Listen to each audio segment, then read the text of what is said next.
Hello friends, BSc की special class में आप सभी लोगों का एक बार फिर से मोस्ट वेलकम है। माय नेम इज आशीष गिरी और आज की इस वीडियो के अंदर हम डिस्कस करेंगे बीएससी सेकंड ईयर बॉटनी का थर्ड सेमेस्टर है प्लांट फिजियोलॉजी एंड बायोकेमिस्ट्री। दोस्तों, इस सेमेस्टर से हमने पिछली वीडियो के अंदर अपलोड किया था ट्रांसपिरेशन का पार्ट 1 और आज की इस वीडियो के अंदर हम अपलोड कर रहे हैं ट्रांसपिरेशन का पार्ट 2। पार्ट 1 के अंदर हमने डिस्कस किया था कि ट्रांसपिरेशन क्या होते हैं, कितने टाइप्स के होते हैं, ट्रांसपिरेशन और इवेपोरेशन में डिफ्रेंसिएशन क्या होता है, स्टोमेटा की स्ट्रक्चर को हमने देखा था, स्टोमेटा के टाइप्स हमने देखा, daily periodicity of stomatal movement के बारे में हमने जाना। तो पार्ट 1 के अंदर हमने जो कुछ बेसिक पॉइंट्स थे उसको कवर किया। आज हम डिस्कस करेंगे मैकेनिज्म, ट्रांसपिरेशन का बेसिक मैकेनिज्म क्या होता है, ओपनिंग एंड क्लोजिंग स्टोमेटा का मैकेनिज्म हम देखेंगे और इससे रिलेटेड कुछ थ्योरीज प्रपोज की गई हैं जिनमें से हम जो इंपॉर्टेंट थ्योरीज है उसको आप नोट करेंगे, साथ में आप नोट्स भी बनाएंगे। फिर उसके बाद हम डिस्कस करेंगे प्लांट एंटी ट्रांसपेरेंट क्या होते हैं। फिर उसके बाद हम डिस्कस करेंगे कौन कौन से ऐसे फैक्टर्स हैं जो कि ट्रांसपिरेशन को अफेक्ट करते हैं। तो ये सभी जो टॉपिक्स हैं ये पार्ट 2 में कवर किए जाएंगे। उसके बाद पार्ट 3 आएगा। पार्ट 3 के अंदर जो बचे हुए सभी टॉपिक ट्रांसपिरेशन से रिलेटेड वो सब हम कवर करेंगे। तो पार्ट 2 के अंदर बेसिकली आपको ध्यान रखना है कि यहाँ से एग्जाम पेपर में क्वेश्चंस पूछे जाते हैं इस मैकेनिज्म से। इस वीडियो में पूरा मैकेनिज्म चलने वाला है, ठीक है दोस्तों। इस पिछली वीडियो के जो पार्ट 1 का था टॉपिक, उसका मैं नोट्स टेलीग्राम पर अपलोड कर चुका हूं, आप टेलीग्राम से रिसीव कर सकते हैं। और आज भी जो इस वीडियो के अंदर टॉपिक्स आपको दिखाई दे रहा है ये भी मैं टेलीग्राम पर अपलोड कर दूंगा। तो जितने भी स्टूडेंट अभी टेलीग्राम से नहीं जुड़े हैं वो टेलीग्राम से जुड़ सकते हैं। इसके लिए सिंपली आपको एक टेलीग्राम एप्लीकेशन डाउनलोड करना है, फिर आपको सर्च करना है बायो बुक टैग सर्च करेंगे तो हमारा जो टेलीग्राम का ग्रुप है वो आपके सामने आ जाएगा। आप उस पर क्लिक करेंगे, स्क्रॉल डाउन करेंगे, नीचे के ऑप्शन आपको मिलेगा ज्वाइन का, ठीक है। आप उस पर क्लिक करके उस हमारे चैनल से जुड़ सकते हैं और जो भी वीडियोस या जो भी मैं पीडीएफ या नोट्स वहाँ पर अपलोड करता हूँ वो आप तक पहुँच जाएगा। तो चलिए दोस्तों स्टार्ट करते हैं। तो चलिए फ्रेंड्स, हेडिंग डाल लीजिए मैकेनिज्म ऑफ ट्रांसपिरेशन। ये ट्रांसपिरेशन का पार्ट 2 है। पार्ट 1 के अंदर हमने डिस्कस किया था कि ट्रांसपिरेशन क्या होता है, ट्रांसपिरेशन और इवेपोरेशन में डिफरेंस क्या होता है। हम अच्छी तरह से जानते हैं इवेपोरेशन इन्वायरमेंट के अंदर होने वाला एक फिजिकल प्रोसेस है। तो इवेपोरेशन और ट्रांसपिरेशन में बेसिक डिफरेंस क्या होता है, ये शॉर्ट क्वेश्चन में 2 नंबर में कई बार एग्जाम पेपर में पूछा जाता है, तो वो भी मैं डिस्कस कर चुका हूँ। फिर हमने देखा ट्रांसपिरेशन कितने टाइप्स का होता है, तो हमने पाया कि ट्रांसपिरेशन बेसिकली 3 टाइप्स का होता है, cuticular transpiration, lenticular transpiration and stomatal transpiration. फिर मैंने आपको बताया कि अगर आपको स्टोमेटल ट्रांसपिरेशन का मैकेनिज्म समझना है तो आपको ये जानना जरूरी है कि स्टोमेटा की स्ट्रक्चर क्या है। तो हमने देखा स्टोमेटा की स्ट्रक्चर को अच्छी तरह से हमने देखा पिछली वीडियो के अंदर। स्टोमेटा कितने टाइप्स के होते हैं, daily periodicity of stomatal movement ये भी हमने देखा, जिसमें हमने जाना कि स्टोमेटा किस समय यानी कि दिन के समय में या रात के समय से लेकर पूरा 24 आवर यानी 24 आवर्स का हमने देखा कि स्टोमेटल मूवमेंट के बारे में। तो हमने ये पाया कि 10 to 11 सुबह जो मॉर्निंग में 10 से 11 बजे हमने देखा कि स्टोमेटा सबसे ज़्यादा ओपन होता है उस कंडीशन में। तो हमने कई सारी बातें जो बेसिक नॉलेज है ट्रांसपिरेशन का वो हमने पार्ट 1 के अंदर क्लियर किया। इस वीडियो के अंदर दोस्तों चलेगा मैकेनिज्म। एक बात और मैं आपको बहुत अच्छे से समझा देता हूँ यहाँ पर, ताकि आप अच्छे से नोट कर ले इस बात को। दोस्तों बिल्कुल भी मेहनत करना है, बिल्कुल भी आपको पीछे नहीं हटना है, ठीक है। क्योंकि ये जो प्लांट फिजियोलॉजी है ना, ये आगे चलकर अगर आप किसी कॉम्पिटेटिव एग्जाम नीट की प्रिपरेशन कर रहे हो तो भी आपके लिए हेल्पफुल रहेगा प्लांट फिजियोलॉजी। अगर आप आगे चलकर CSIR नेट की तैयारी करेंगे वो तब भी आपके लिए प्लांट फिजियोलॉजी हेल्पफुल रहेगा। अगर आप दोस्तों TGT PGT की तैयारी कर रहे हैं तो भी आपके लिए हेल्पफुल रहेगा प्लांट फिजियोलॉजी का लेक्चर। अगर आप आगे चलकर MSc यानी जो अब MSc होती है वो आप बॉटनी सब्जेक्ट से करना चाहते हैं तब भी आपके लिए इंपॉर्टेंट रहेगा, क्योंकि ये जो मैं आपको पढ़ा रहा हूँ लगभग MSc लेवल पर है, ठीक है। तो यहाँ पर आपको बहुत अच्छे से पढ़ना है, नोट्स भी बनाना है, क्योंकि मैं एक एक पॉइंट क्लियर कर रहा हूँ। प्लांट फिजियोलॉजी का एक लेक्चर भी, एक पॉइंट भी मैं स्किप नहीं करूँगा।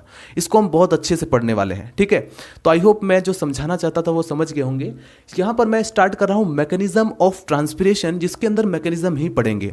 आइए मैं आपको बता देता हूँ, एक बार समरी कर लेते हैं कि समराइज कर लेते हैं कि इसके अंदर हम क्या करने वाले हैं। देखिए आपको बता देता हूँ, सबसे पहले हम पढ़ेंगे मैकेनिज्म ऑफ ट्रांसपिरेशन, यानी जो ट्रांसपिरेशन का जो बेसिक एक मैकेनिज्म होता है उसको हम पढ़ेंगे। फिर उसके बाद हम देखेंगे mechanism of opening and closing stomata. ये जो स्टोमेटा है इसका ओपन होना और क्लोज होना, इसका मैकेनिज्म पढ़ने वाले हैं। ऐसा नहीं है कि जैसे खुल गया और ये बंद हो गया। दोस्तों इसमें कई सारे कारण हैं और इसके ऊपर कई सारी थ्योरीज भी दी गई हैं। लगभग अगर आप अपने MSc की कोई बुक्स उठाकर देखेंगे तो आपको पता चलेगा कि इससे रिलेटेड लगभग 6, 7 या 8 थ्योरी इसमें दी गई हैं, जिनमें से 5 थ्योरी ऐसी हैं जो कि इंपॉर्टेंट है, जिसमें हम अच्छे से समझने वाले हैं। जो 5वीं थ्योरी है वो यूनिवर्सल एक्सेप्टेबल है और बीएससी में आपको वही लिखना होगा, ठीक है। अगर आप क्वेश्चन पूछा जाए मैकेनिज्म ऑफ स्टोमेटल ट्रांसपिरेशन तो आप वही थ्योरी लिख कर आएंगे, उसको मैं अच्छे से डिस्कस करूंगा। बाकी जो पहले जो 4 थ्योरीज हैं उसमें आपको ये बताऊंगा कि आखिर इन्होंने गलतियां क्या की थी, इनमें मतलब कि जो इन्होंने रॉन्ग पॉइंट क्या ऐसा बोला था, यानी जो क्रिटिसिज्म जिसकी वजह से क्रिएट हुआ था। तो ये सारी चीज़ें मैं आपको बताने वाला हूँ, ठीक है। फिर उसके बाद हम देखेंगे इसी चैप्टर के अंदर, यानी कि इसी पार्ट 2 के अंदर हम डिस्कस करेंगे plant antitranspirants. Antitranspirant, anti का मतलब ही क्या होता है, उल्टा। दोस्तों ट्रांसपिरेशन यानी कि कोई ऐसे सब्सटेंस जो कि ट्रांसपिरेशन प्रोसेस को रोक दें, ठीक है। ट्रांसपिरेशन प्लांट के अंदर हो रहा है, आपने कोई ऐसा जेली लाइक सब्सटेंस यानी कुछ भी ऐसा केमिकल डाल दिया जिसकी वजह से ट्रांसपिरेशन प्लांट के अंदर रुक जाए, ठीक है। आपने रोक दिया ट्रांसपिरेशन को, तो उसको कहा जाता है, वो सब्सटेंस जो इस चीज़ को रोकता है इसे हम बोलते हैं एंटी ट्रांसपेरेंट। तो इसको भी हम डिस्कस करेंगे कौन कौन से एंटी ट्रांसपेरेंट है, क्योंकि एग्जाम पेपर में भी आता है और हमने देखा था कि इंपॉर्टेंट क्वेश्चंस की लिस्ट में मैंने इसको डाला हुआ है, ठीक है। उसके बाद लास्ट में हम देखेंगे फैक्टर अफेक्टिंग ऑफ ट्रांसपिरेशन। कौन कौन से ऐसे फैक्टर्स हैं जो कि ट्रांसपिरेशन को अफेक्ट करते हैं, ठीक है। ये सारी भी बातें हम डिस्कस करेंगे। इसके बाद ऐसा नहीं है कि ट्रांसपिरेशन टॉपिक खत्म हो जाएगा, इसके बाद और भी टॉपिक है। ग्यूटेशन क्या होता है, ट्रांसपिरेशन इन इनसेक्युलेंट प्लांट, क्योंकि उसमें थोड़ा कुछ उल्टा ही मामला होता है, वो मैं पार्ट 3 में अपलोड करूंगा। फिजियोलॉजिकल अडेप्टेशन, प्लांट के अंदर दोस्तों क्या होता है, कुछ मॉडिफिकेशन होते हैं, जैसे जैसे सूखे में यानी ड्राई पार्ट्स के अंदर, यानी कि डेजर्ट के अंदर जो प्लांट उगते हैं, यानी जो प्लांट वहाँ पर रह रहे हैं उनका जो हैबिटेट है, तो दोस्तों वो ट्रांसपिरेशन कम करना चाहेंगे। क्यों करना चाहेंगे, क्योंकि उन्हें पता है वहाँ पानी की वैसे ही कमी है। और बाकी हमें पता है कि जो पानी होता है यानी वाटर होता है प्लांट की फिजियोलॉजिकल एक्टिविटीज़ के लिए ज़रूरी है, तो वो पानी को नष्ट नहीं करना चाहेंगे। तो उसकी वजह से उनकी बॉडी में कई सारे अडेप्टेशन या मॉडिफिकेशन हो जाते हैं जिससे कि ट्रांसपिरेशन कम हो। तो दोस्तों वो चीज़ें भी हम डिस्कस करेंगे वो पार्ट 3 के अंदर। तो आई होप यहाँ पर आप समझ गए होंगे। आइए देखते हैं मैकेनिज्म ऑफ ट्रांसपिरेशन।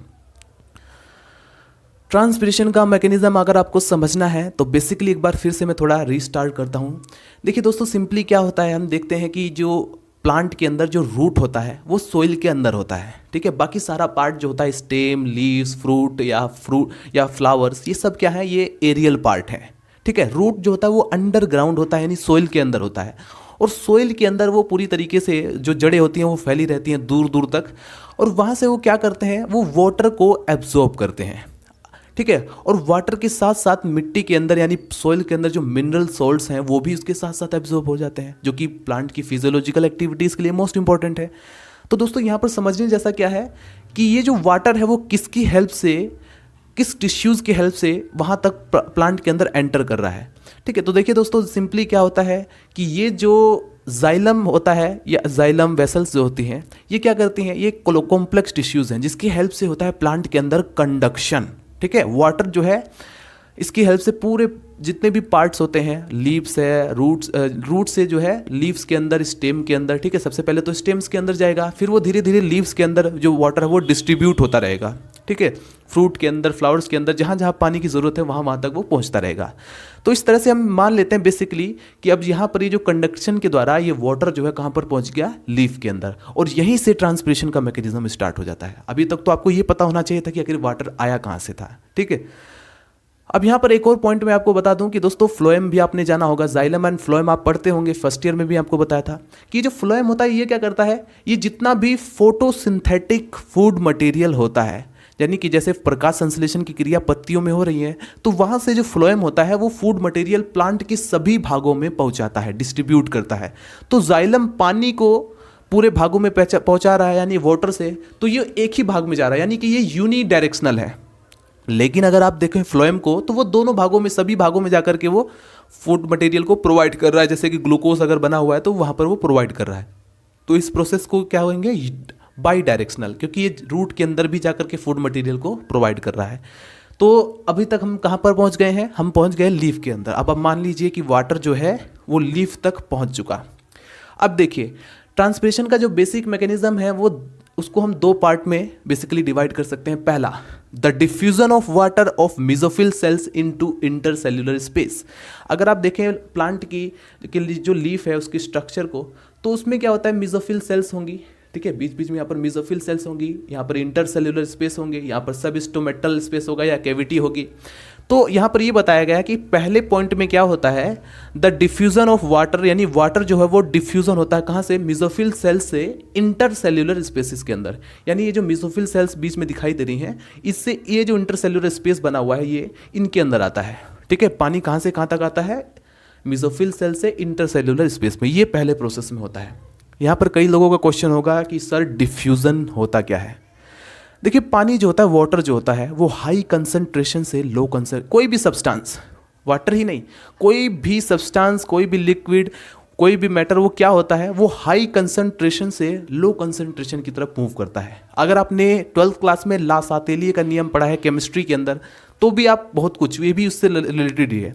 तो आइए मैं आपको बता देता हूँ। देखिए सिंपली जैसे आपने एक दो ड्रम ले लिया, ठीक है, यानी दो आपने घेरे बना लिए और उनको जो है एक मेम्ब्रेन के थ्रू आपने उसको लगा, मतलब सेपरेट कर दिया। अब इधर आपने सॉल्यूशन रख दिया, इधर आपने सॉल्यूशन रख दिया। एक तरफ जो सॉल्यूशन है दोस्तों उसकी कंसंट्रेशन ज़्यादा है, एक तरफ जो सॉल्यूशन है उसकी कंसंट्रेशन कम है। तो सिंपल सी बात है कि जो वाटर होगा वो हाई कंसंट्रेशन से लो कंसंट्रेशन की ओर निकलना स्टार्ट हो जाएगा। अब ये जो बीच में मेम्ब्रेन है, ये सॉल्यूशन और सॉल्यूट, देखिए दोस्तों सॉल्यूशन, एक तो होता है सॉल्वेंट, एक होता है सॉल्यूट, ये दोनों मिल करके आपस में क्या बनाते हैं, सॉल्यूशन। हम अच्छी तरह से जानते हैं, हमने पढ़ा हुआ है सब कुछ। तो देखिए वाटर क्या है, एक सॉल्वेंट है। अगर आप वाटर के अंदर आपने नमक डाल दिया तो वो क्या है, सॉल्यूट है। तो अब ये दोनों अगर आपने मिक्स कर दिया तो इसको हम बोलेंगे सॉल्यूशन। तो मैंने कहा कि एक तरफ सॉल्यूशन की कंसंट्रेशन ज़्यादा है, एक तरफ कम है। तो जिधर ज़्यादा है यानी कि उसमें सॉल्यूट पार्टिकल ज़्यादा है, तो इस कंडीशन में क्या होगा कि जो वाटर होगा वो कहाँ से कहाँ मूव करेगा, वो हाई कंसंट्रेशन से लो कंसंट्रेशन की तरफ मूव करेगा। तो यही क्रिया डिफ्यूजन कहलाती है। सिंपल, अगर मैंने यहाँ पर कोई एक सेमी परमेबल मेम्ब्रेन लगा दिया तो वो ऑस्मोसिस कहलाती है। ऑस्मोसिस और डिफ्यूजन में ज़्यादा डिफरेंस नहीं है, यहाँ पर आपको बिल्कुल भी ज़्यादा कुछ डिफ्रेंसिएशन समझने की ज़रूरत नहीं है। बस यहाँ पर जो मेम्ब्रेन लगाई गई है, वहाँ पर जो पहली मेम्ब्रेन थी जो कि डिफ्यूजन के लिए थी, वो सोल्यूट पार्टिकल को भी आर पार जाने दे रही थी और जो सॉल्वेंट पार्टिकल उनको भी। तो सॉल्वेंट और सॉल्यूशन दोनों मूव कर रहे थे, ठीक है, सॉल्वेंट एंड सॉल्यूट दोनों मूव कर रहे थे। लेकिन अगर हम बात करें ऑस्मोसिस के अंदर क्या होता है, उसमें हमने सेमी परमिएबल मेम्ब्रेन लगा दिया, जिसकी वजह से सॉल्वेंट तो मूव कर पा रहा है लेकिन सॉल्यूट पार्टिकल मूव नहीं कर पा रहे हैं। आई होप आपको यहाँ पर समझ में आया हो। नहीं समझ में आया तो डोंट वरी, मैं इसके ऊपर एक अलग से वीडियो बना दूंगा। कमेंट कर देना कि सर टर्गर प्रेशर क्या होता है, डिफ्यूजन प्रेशर डेफिसिट क्या होता है, ऑस्मोटिक प्रेशर क्या होता है, जो बेसिक नॉलेज होती है दोस्तों। कहीं पर भी आप देख लो, जहाँ पर भी आप डिफ्रेंशिएशन ग्रेडियंट एक डेवलप करोगे, जहाँ पर भी आप डिफ्रेंशिएशन क्रिएट करोगे, वहीं पर चीज़ें, वहाँ पर आपको एक पैसिव मूवमेंट देखने को मिलेगा। कैसा मूवमेंट, पैसिव मूवमेंट, ठीक है। एक होता है एक्टिव मूवमेंट जिसमें एनर्जी की जरूरत पड़ती है, एक होता है पैसिव मूवमेंट जो अपने आप ही जाता है, ठीक है। तो यहाँ पर मुझे लग रहा है कुछ ज़्यादा ही नॉलेजबाजी हो रही है। आइए देखते हैं, अपने पॉइंट पर आते हैं। Come to the point. The diffusion of water of mesophyll cells into the intercellular space. Water जो होता है वो मेसोफिल सेल से इंटरसेल्युलर स्पेस में आया, बात खत्म। उसके बाद दूसरे सेकंड में क्या होगा, यानी दूसरे पॉइंट में मूवमेंट में क्या होगा, दूसरे मैकेनिज्म में क्या होगा, the diffusion of water vapour of intercellular space into the outer dry atmosphere. यानी कि अब यहाँ पर क्या होगा, सिंपली जब डिफ्यूजन हुआ वो इंटरसेल्युलर स्पेस से यहाँ पर डायरेक्टली, जैसे कि आप यहाँ पर देख सकते हैं, ये गार्ड सेल्स है, इसके थ्रू जो है ये बाहर निकल जाता है वाटर, ठीक है। ये है सिंपल एक मैकेनिज्म। आइए यहाँ पर समझते हैं ये जो मैकेनिज्म, आप ये जो आप देख रहे हैं ना, एग्जाम पे के लिए बिल्कुल भी इंपॉर्टेंट नहीं है, एग्जाम पेपर में ये पूछा ही नहीं जाता। लेकिन एक कोई समझाने की एक प्रक्रिया है कि एक बार आपको समझ में आ जाए तो आप उसके बाद जितनी भी थ्योरीज हैं उनको आप समझ जाएंगे। तो समझ लीजिए, द रूट्स ऑफ प्लांट, ठीक है, जो प्लांट के रूट्स होते हैं, absorb water and mineral salt from the soil. मिट्टी से वाटर और मिनरल सॉल्ट्स को एब्जॉर्ब करते हैं, which ascend through the xylem. किसके through, xylem, complex tissues xylem vessels के through, and reach to the leaves. और कहाँ पर पहुँचते हैं, लीव्स में, यानी पत्तियों में पहुँचते हैं। अब पत्तियों के अंदर क्या होता है, मेसोफिल सेल्स। ये जो पत्तियों की मेसोफिल सेल्स होती है, ऐसा नहीं है कि सिर्फ मेसोफिल सेल्स से भी होता है, और भी सेल्स होती हैं। The mesophyll cells of leaves become turgid. ये हो जाएगी टर्जिड, टर्जिड यानी फूल जाती है थोड़ी सी, ठीक है। अब जैसे ही फूल जाएगी due to the excess amount of the absorb water. यानी कि अगर वाटर की जो ज़्यादा मात्रा एब्जॉर्ब कर लेगा, ठीक है, ये तो एट दिस स्टेज, इस स्टेज में जो टर्गर प्रेशर होता है सेल का। अब यहाँ पर क्वेश्चन आता है, सर टर्गर प्रेशर क्या होता है? अगर यही नहीं समझ में आएगा तब आप आगे नहीं बढ़ पाओगे। सो फ्रेंड्स, टर्गर प्रेशर को अच्छे से समझने के लिए एक छोटा सा एक्सपेरिमेंट करते हैं। आप भी इस एक्सपेरिमेंट को ध्यान से समझने की कोशिश करना। दोस्तों, हमने एक प्लांट सेल को वाटर के अंदर डाल दिया। अब यहाँ पर क्वेश्चन ये होगा कि क्या होगा जब आप किसी प्लांट सेल को प्योर वाटर के अंदर डाल देते हैं। तो उस कंडीशन में होगा ये एक कॉमन फिनोमिना होगा एंडोस्मोसिस का, यानी बाहर ये जो आपको दिखाई दे रहा है सराउंडिंग में वाटर, ये एंटर कर जाएगा इस प्लांट सेल के अंदर। अब जैसे ही प्लांट सेल के अंदर एंटर करता रहेगा, जैसे जैसे एंटर करता रहेगा, ये प्लांट सेल पूरी तरीके से टर्जिड होता जाएगा, यानी कि फूलता रहेगा। आपका क्वेश्चन ये होगा कि सर प्लांट सेल के अंदर भी वाटर होता है, सराउंडिंग में भी वाटर होता है, तो प्लांट सेल्स के अंदर जो वाटर है वो बाहर क्यों नहीं निकला, या जो बाहर या सराउंडिंग में जो वाटर है वो ही अंदर क्यों नहीं गया। यानी कि एक अगर मैं कॉमनली कहूँ तो एंडोस्मोसिस की जगह यहाँ पर एक्सोस्मोसिस क्यों नहीं हुआ। तो दोस्तों, सारा जो प्रोसेस है, जो सारा खेल है, ये सब ऑस्मोटिक प्रेशर का है। हम अच्छी तरह से जानते हैं कि सेल के अंदर वैक्यूल होता है और वैक्यूल के अंदर वैक्यूलर सैप होता है, और वैक्यूलर सैप का जो ऑस्मोटिक प्रेशर होता है वो हाई होता है। अब इस कंडीशन में क्या होगा, हमें पता है कि वाटर जो होता है वो मूव करता है लेस ऑस्मोटिक प्रेशर से हाई ऑस्मोटिक प्रेशर की तरफ। तो क्या होगा, सराउंडिंग के जो ऑस्मोटिक प्रेशर है वो लेस है, तो यहाँ पर ये जो वाटर है ये एंटर कर जाएगा इस सेल के अंदर। अब जैसे जैसे यहाँ पर एंडोस्मोसिस का प्रोसेस बढ़ता चला जाएगा, ये वाटर का जो वॉल्यूम है, यहाँ पर ये जो सेल का वॉल्यूम है वो इंक्रीज हो जाएगा, क्योंकि यहाँ पर पानी भरा जा रहा है। अब भरा जाएगा तो यहाँ पर दाब एक प्रेशर भी क्रिएट हो जाएगा, जो कि डायरेक्टली इस वाल पर लगेगा। तो इस वाल पर जो लगा प्रेशर है उसी को हम बोलते हैं टर्गर प्रेशर। और ये टर्गर प्रेशर कैसे उत्पन्न हुआ, कैसे ये अराइज हुआ, टर्जिडिटी के कारण, यानी कि जब ये पूरी तरीके से फूलने लग गया तभी तो ये प्रेशर उत्पन्न हुआ। अब यहाँ पर हमें अच्छी तरह से जानते हैं जो बाहर जो प्लांट सेल की जो वाल होती है वो एकदम रिजिड होती है, स्ट्रांग होती है, लचीली होती है। ये जितना टर्गर प्रेशर इस पर एक प्रेशर डालेगा, टर्गर प्रेशर जितना इस वाल पर लगेगा उतना ही वाल भी एक प्रेशर जनरेट करेगा अंदर की तरफ। ये जितना बाहर की तरफ वाल प्रेशर जनरेट कर रहा है उससे उतना ही, ठीक उतना ही, उसी के अमाउंट के बराबर वाल प्रेशर भी उतना ही प्रेशर क्या करेगा, जनरेट करेगा अंदर की तरफ। तो दोस्तों, इसे कहा जाता है वाल प्रेशर। ठीक है, अब हमें हमारा जो मेन खेल था वो हम समझ गए हैं कि टर्गर प्रेशर क्या होता है, क्योंकि जब ये फूल जाएगा तो बाहर वाल पर एक प्रेशर लगेगा जिसे हम बोलते हैं टर्गर प्रेशर। तो आइए अपने पॉइंट पर आते हैं। और एक बात और ध्यान रखने, एनिमल सेल के अंदर जब वाल ही प्रेजेंट नहीं होगा तो फिर क्या होगा। हमें अच्छी तरह से पता है कि प्लांट सेल के अंदर सेल वाल प्रेजेंट होती है, जबकि एनिमल सेल के अंदर सेल वाल एब्सेंट होती है, तो वहाँ पर कोई टर्गर प्रेशर नहीं लगेगा।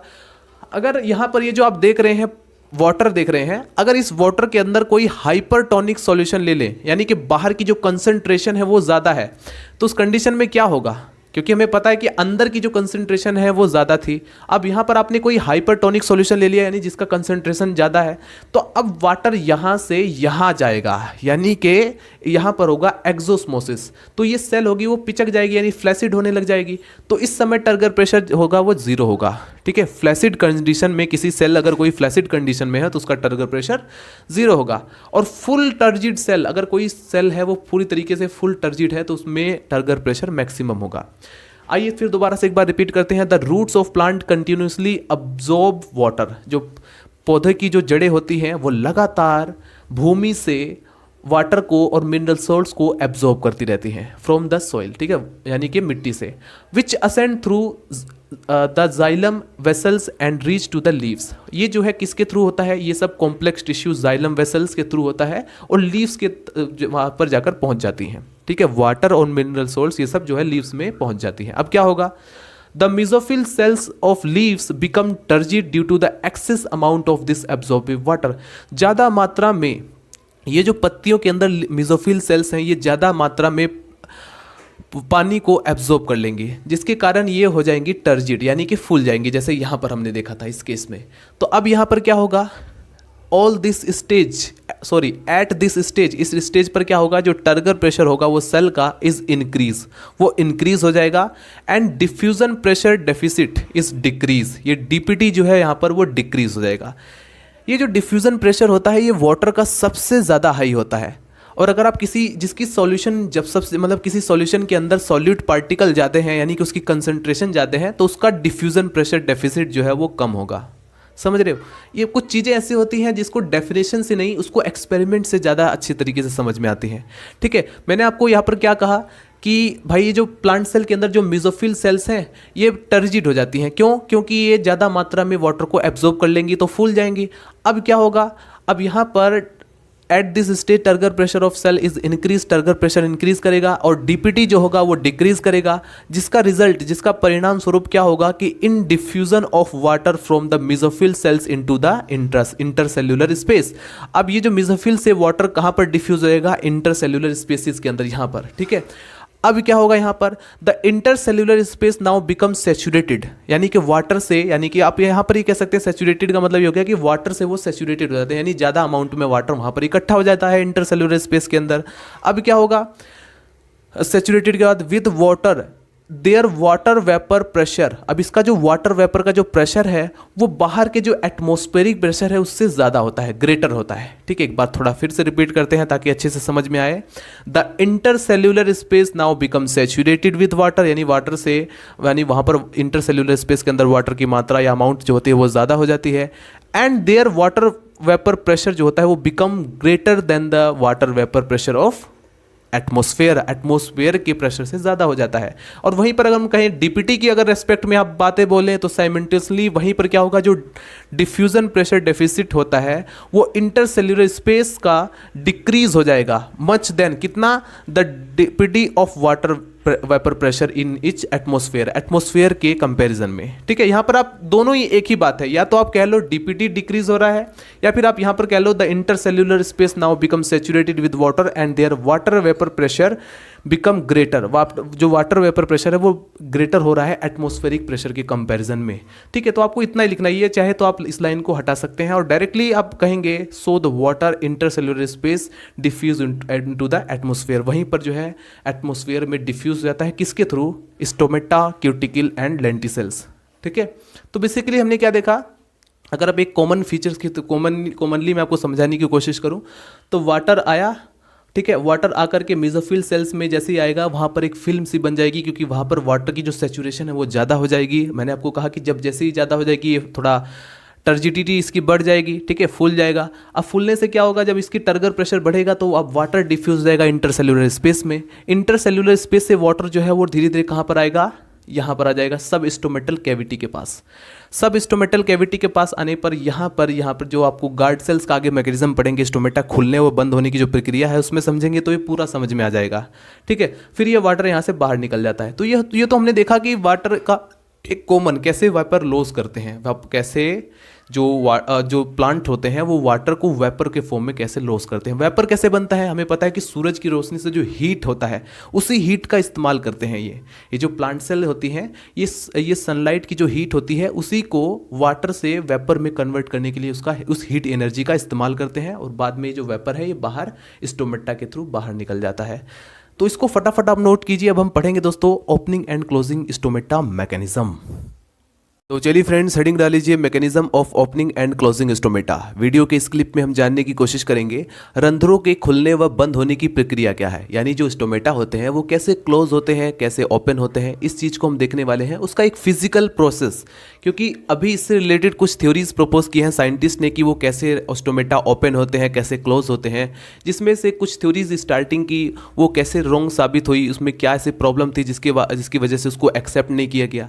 जो लास्ट वाली थ्योरी है वो मोस्ट इंपॉर्टेंट है, वही आपको एग्जाम में भी लिखना है। तो आइए सबसे पहले देख लेते हैं ऑब्जर्वेशन अंडर माइक्रोस्कोप। जब माइक्रोस्कोप के अंडर में जब इसको ऑब्जर्व किया जाता है कि कैसे स्टोमेटा ओपन होता है, कैसे क्लोज होता है, तो उसमें क्या हमें देखने को मिलेगा, indicate the guard cells of open stomata.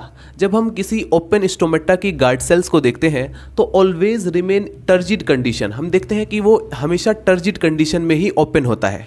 Turgid मतलब फुलावट, आप अपने माइंड में सिर्फ ये रखना, टर्जिडिटी का मतलब होता है कि फूलना, ठीक है। तो गार्ड सेल्स उस समय जब फूली रहती है उसी समय स्टोमेटा हमें देखने को मिलता है कि वो ओपन है। और फिर उसके बाद हम देखते हैं कि स्टोमेटा जब भी बंद होता है यानी क्लोज होता है तो वो फ्लैसिड कंडीशन में बंद होता है। तो एक बार फिर से इसको रिपीट किया जाए, the guard cells of open stomata always remain in turgid condition. जब भी गार्ड सेल्स को देखा जाता है कि स्टोमेटा ओपन है तो उस समय गार्ड सेल्स जो होती हैं वो फूली हुई अवस्था यानी टर्जिड कंडीशन में मिलती है। और जब भी हम देखते हैं कि स्टोमेटा बंद हो रहा है तो उस समय हम क्या देखते हैं, जो स्टोमेटा है वो फ्लैसिड कंडीशन में यानी पिचकी हुई अवस्था में। फ्लैसिड का मतलब आप ये समझ लीजिए पिचकी हुई अवस्था, इससे आप ज़्यादा अच्छे से समझ पाएंगे। सो इट इंडिकेट्स, ये इस बात को इंडिकेट करता है that the opening and closing stomata depend upon the turgid and flaccid condition of guard cell respectively. इस बात को ये इंडिकेट करता है कि जो स्टोमेटा होता है वो टर्जिड और फ्लैसिड कंडीशन में होगा तो स्टोमेटा जो होते हैं वो ओपन एंड क्लोज होंगे। अगर वो टर्जिड कंडीशन में होगा यानी फूली हुई अवस्था में होगा तो स्टोमेटा ओपन होंगे, अगर वो फ्लैसिड यानी पिचकी हुई अवस्था में होगा तो स्टोमेटा क्लोज होंगे। ये बात इतनी बात को इंडिकेट करता है। अब फिर उसके बाद the size of stomatal opening. दोस्तों हमने पिछली वीडियो के अंदर कवर किया था daily periodicity of stomatal movement, जिसके अंदर हमने जाना कि जो स्टोमेटा होते हैं ये सुबह यानी कि मॉर्निंग टाइम में लगभग 10 से 11 बजे के बीच ये ज़्यादा ओपन होते हैं यानी पूरी तरीके से ओपन हो जाते हैं। तो दोस्तों वो जो स्टोमेटा का साइज है, ओपन होने का साइज है, वो किस पर डिपेंड करता है? The size of stomatal opening depend upon the degree of turgidity of guard cell. Guard cell की डिग्री ऑफ टर्जिडिटी यानी उसकी फुलावट पर डिपेंड करता है कि वो कितना ज़्यादा लाइट की इंटेंसिटी उस पर पड़ रही है और कितना ज़्यादा वो फूल रहा है, ये इस पर डिपेंड करता है। ठीक है। सो द आउटर वाल, अब यहाँ पर हमने पिछली वीडियो के अंदर ये भी कवर किया था पार्ट 1 के अंदर स्टोमेटा की स्ट्रक्चर के बारे में, जिसमें मैंने आपको उसकी वाल से रिलेटेड कुछ बातें बताई थी। यहाँ पर भी कुछ बातें आपको नोट करनी पड़ेंगी। The outer wall of guard sales की जो आउटर वाल होती है वो थिन होती है और इलास्टिक होती है। ठीक है, यानी इसमें खिंचावट हो सकती है और पतली भी है वो, ठीक है, थिन भी है और इलास्टिक भी है। वेयर जब हम इनर वाल देखते हैं यानी अंदर की जो वाल देखते हैं इज क्वाइट थिक, वो थोड़ी थिक होती है यानी मोटी होती है और नॉन इलास्टिक होती है। So when the guard cell absorb water, जब गार्ड सेल वाटर को एब्जॉर्ब करेगा तो क्या होगा? फ्रॉम द सराउंडिंग सेल से। एक बार फिर से इसको रिपीट किया जाए।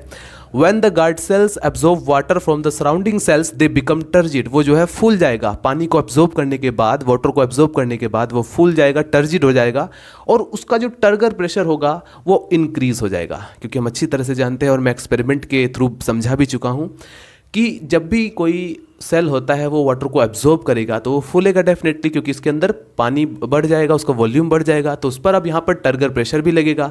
सो the turgor pressure exert a, ये जो टर्गर प्रेशर होता है ये जो है आउटर वाल पर एक प्रेशर डालता है। एक्सर्ट मतलब डालना। The turgor pressure exert a pressure on the outer wall of guard cell. Guard cell के जो आउटर वाल होती है उस पर ये जो टर्गर प्रेशर होता है एक प्रेशर डालता है। इससे क्या होगा? रिजल्ट यानी परिणाम स्वरूप stretching and spreading of outer cell. Outer wall जो होगी वो उसमें खिंचावट होगी यानी स्ट्रेचिंग होगी और वो जो है स्प्रेड भी होगा यानी फैलेगा भी। ठीक है, स्प्रेडिंग भी होगी और खिंचावट भी होगी, जिसके कारण धीरे धीरे फूलना स्टार्ट हो जाएगा। So due to its thin and elastic nature. ऐसा क्यों होता है? क्योंकि हमें पता है आउटर वाल जो होती है वो थिन होती है और इलास्टिक होती है। अगर इनर वाल थिन और इलास्टिक होती तो अंदर की तरफ वो फूलता। ठीक है, जो सारा दबाव और खिंचाव होता है वो अंदर की तरफ होता है, लेकिन यहाँ पर हमने देखा आउटर वाल थिन और इलास्टिक नेचर का है, इसलिए वो सारा काम बाहर हो गया। ठीक है, यानी जो दबाव लगा, प्रेशर लगा, वो बाहर की तरफ लगा। सो बट द इनर वाल, अब हम बात करते हैं इनर वाल की, तो inner wall being thick and non elastic in nature does not spread much, वो ज़्यादा स्प्रेड नहीं होता। ठीक है, so due to it stretching of its outer wall towards outside, यानी कि ये जो स्ट्रेचिंग हुई आउटर वाल पर टूवर्ड्स आउटसाइड, टूवर्ड्स मतलब आउटसाइड की तरफ। ठीक है, टुवर्ड्स आउटसाइड का मतलब यानी कि आउटसाइड की तरफ लगी, यहाँ पर ये प्रेशर लगा। सो द इनर वाल ऑल्सो स्ट्रेच, जो इनर वाल होगी वो भी स्ट्रेच करती है टुवर्ड्स आउटसाइड की तरफ, resulting in the opening stomata, और स्टोमेटा ओपन हो जाता है। तो आपने एक चीज़ और ऑब्जर्व कर ली होगी, अगर जिसने इस वाल के चक्कर को समझ लिया, जिसने समझ लिया कि स्टोमेटा की जो बाहरी वाल होती है, आउटर वाल होती है, वो थिन और इलास्टिक नेचर की होती है, और इनर वाल जो होती है स्टोमेटा की वो थिक और नॉन इलास्टिक नेचर की होती है। एक तो वो मजबूत है अंदर वाली वाल और ऊपर से नॉन इलास्टिक नेचर की है। तो अब जैसे ही पानी वो एब्जॉर्ब करेगा तो सारा दबाव बाहर वाली वाल पर होगा, जिसके कारण वो स्प्रेड भी होगा और स्ट्रेच भी होगा, और इसी कारण मेन चीज है कि स्टोमेटा ओपन हो जाता है। उसके बाद when the turgidity and turgor pressure of guard cell start decreasing, जब गार्ड सेल के अंदर जो टर्जिडिटी यानी उसकी जो फुलावट है वो डिक्रीज होगा तो उसका टर्गर प्रेशर भी डिक्रीज होगा, सिंपल सी बात है।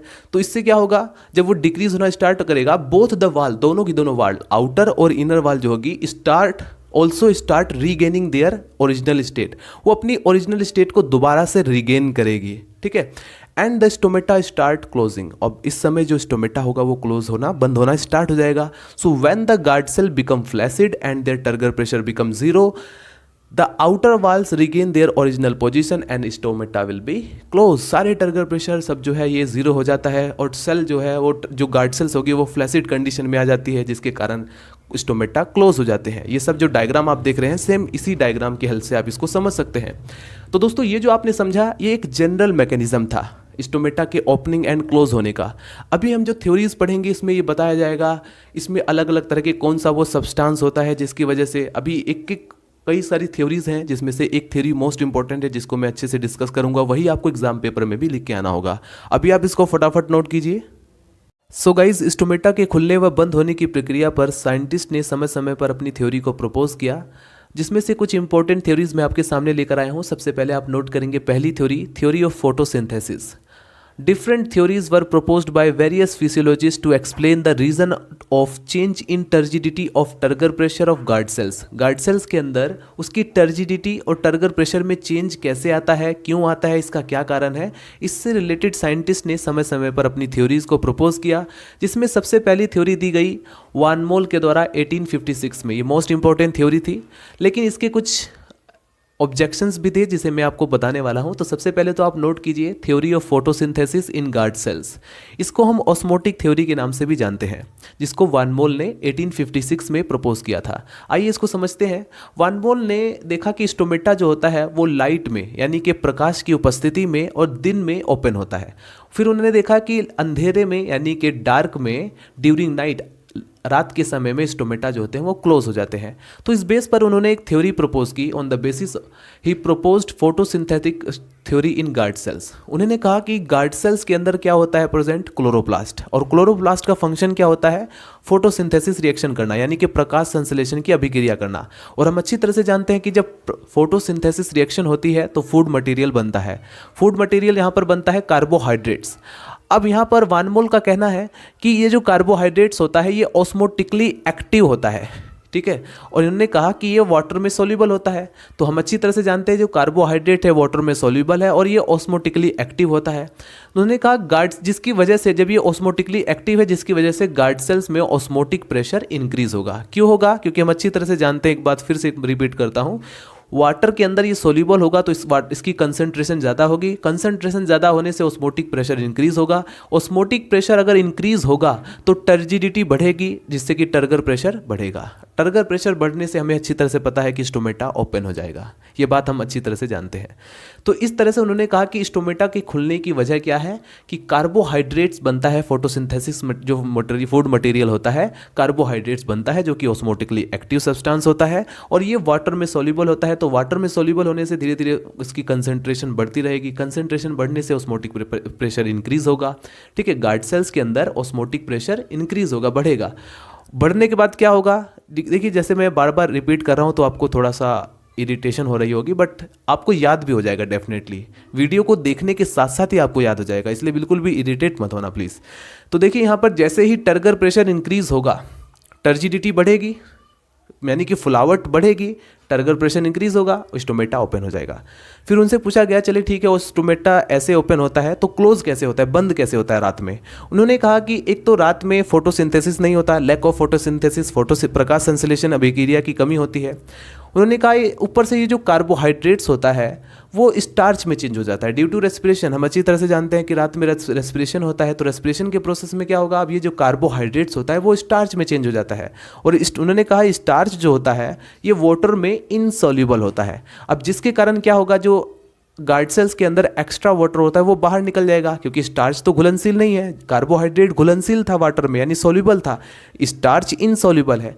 इस कंडीशन में एक्स्ट्रा वाटर जो होगा वो गार्ड सेल से बाहर निकल जाएगा। और अब यहाँ पर क्या होगा, जो गार्ड सेल्स होगा वो फ्लैसिड कंडीशन में आ जाएगा यानी कि पिचकने की अवस्था में आ जाएगा और इसके कारण स्टोमेटा बंद हो जाएगा। इन्होंने सिंपल एक रीजन दिया। गाइस इस थ्योरी के कुछ ऑब्जेक्शन भी थे जिसे आप नोट करेंगे। Objection regarding this theory, number first, the chloroplast of guard cells perform insufficient photosynthesis. कुछ साइंटिस्ट ने कहा कि गार्ड सेल्स के अंदर जो क्लोरोप्लास्ट प्रेजेंट है परफॉर्म इनसफिशिएंट फोटोसिंथेसिस, इतना फोटोसिंथेसिस परफॉर्म नहीं करता कि यहाँ पर कार्बोहाइड्रेट्स बनता रहे। Number second, the chloroplast of stomatal guard cells, stomatal guard cells के अंदर जो क्लोरोप्लास्ट है कुछ प्लांट के अंदर of certain plants are completely enable to photosynthesis carbohydrate. Number third, the guard cells already possess much amount of stored sugar. तो वो कैसे यहाँ पर आप कह रहे हैं कि कार्बोहाइड्रेट्स बनता रहता है, यहाँ पर स्टोर पहले से ही उसके अंदर स्टोर्ड शुगर प्रेजेंट रहता है गार्ड सेल्स के अंदर। तो मतलब कुछ एक्सेप्शन थे जिसकी वजह से ये थ्योरी फेल कर गई। उसके बाद नई थ्योरी आती रही। सबसे पहले आप इसको फटाफट नोट करें। तो चलिए फ्रेंड्स, नोट कीजिए थ्योरी नंबर सेकंड, जिसे प्रपोज किया था 1905 में लॉयड ने, और इस थ्योरी का नाम है theory of starch sugar inter conversion. तो स्टार्च का शुगर में कन्वर्जन, शुगर का स्टार्च में कन्वर्जन, इन दोनों के इंटर कन्वर्जन से स्टोमेटा के ओपन एंड क्लोज होने पर क्या इफेक्ट होता है, इस थ्योरी के अंदर हम जानने की कोशिश करेंगे। तो यहाँ पर लॉयड ने भी यही बात बोली कि ड्यूरिंग डे टाइम, दिन के समय में, the guard cell of stomata का जो गार्ड सेल्स होता है उसके अंदर contain sugar synthesis by chloroplast of the use of light, यानी कि फोटोसिंथेसिस रिएक्शंस के द्वारा इसमें भी शुगर बनता है। दिन के समय में शुगर बनता है, इन्होंने भी यही बात बोली, जैसा कि हमने पिछली थ्योरी में हम पढ़ चुके हैं। Sugar is soluble and increase the concentration of SAP of guard sales. Guard cells के अंदर जो सैप भरा हुआ है उसकी कंसंट्रेशन को इंक्रीज कर देता है शुगर, क्योंकि शुगर हमें अच्छी तरह से ये ऑस्मोटिकली एक्टिव होता है, और दूसरा पॉइंट ये वाटर में भी सोल्यूबल होता है। अब इसके कारण क्या होगा कि गार्ड सेल्स के अंदर जो साइटोप्लाज्म है उसकी कॉन्सेंट्रेशन हाई हो जाएगी, ठीक है, हायर कंसंट्रेशन ऑफ साइटोप्लाज्म।